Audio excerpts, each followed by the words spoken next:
This is the 010122 Berry Bead shot plate, a brand new item that Horseshoe Brand Tools is selling. I'm going to walk you through some of the things that you will have to have on hand in order to make some berries in the shot plate. You're going to need a heavy hammer. This is a 2-pounder. You're going to need a smaller hammer for your smaller 3 sizes. You're going to need a forcer. These are the berries that come out of the shot plate. These are the melted pieces of silver that we will put in the shot plate, but you can put nickel, you can put copper, you can put brass, you can put silver, you can put gold. You don't get to put steel in there. You'll ruin your shot plate if you do.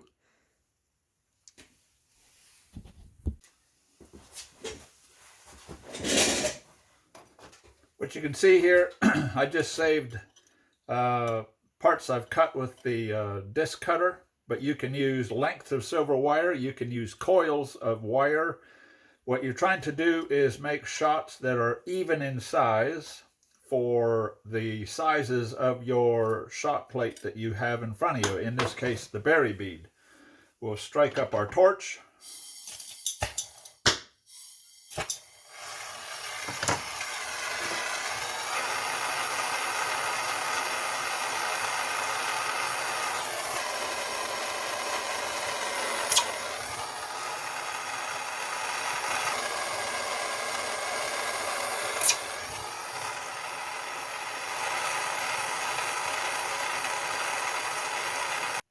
If you melt the metal into a ball and it ends up having a big hole in the top, heat it up and melt it again until you chase all the air out of it.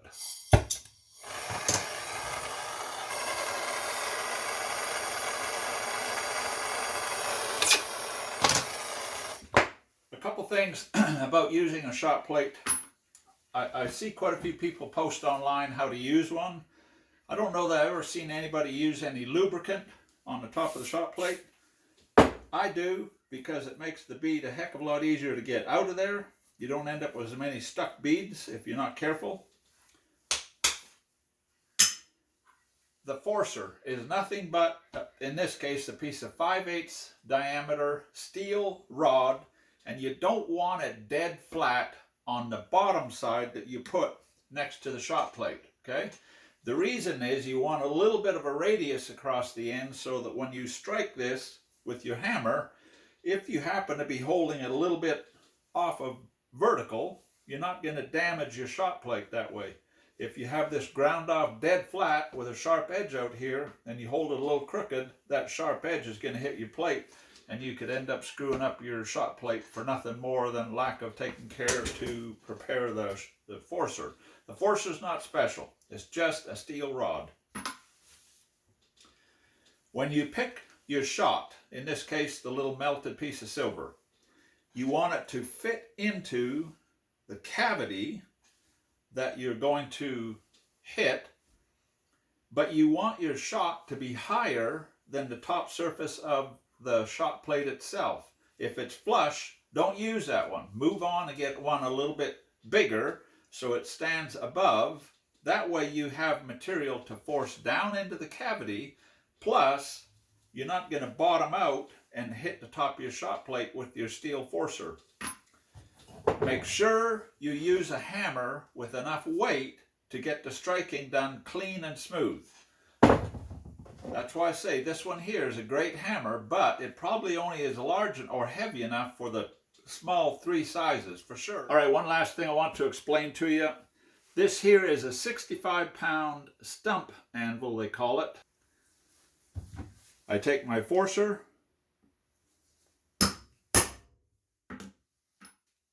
and I have my bead whacked down into the silver.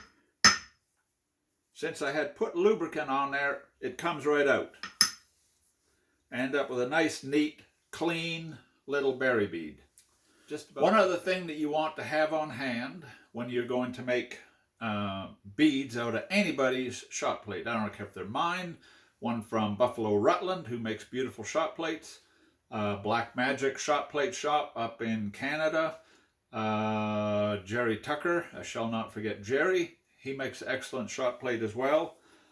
Everybody making beads in a shot plate is going to require a 1/32 nail set from the hardware store.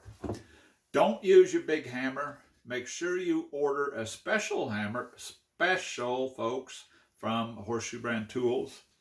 After you make your bead, we'll make one in the largest impression now.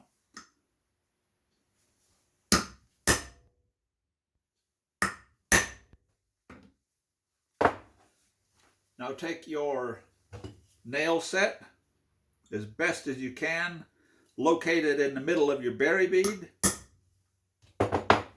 lift the berry bead out, and while it is stuck on the end, you can take it over to the grinder, whatever you use to want to clean up the extra metal that flashes out the side of the berry bead.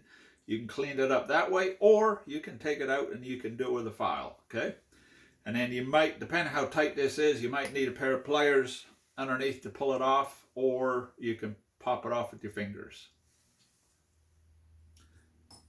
That is the 010122 berry bead shot plate and how to use it successfully.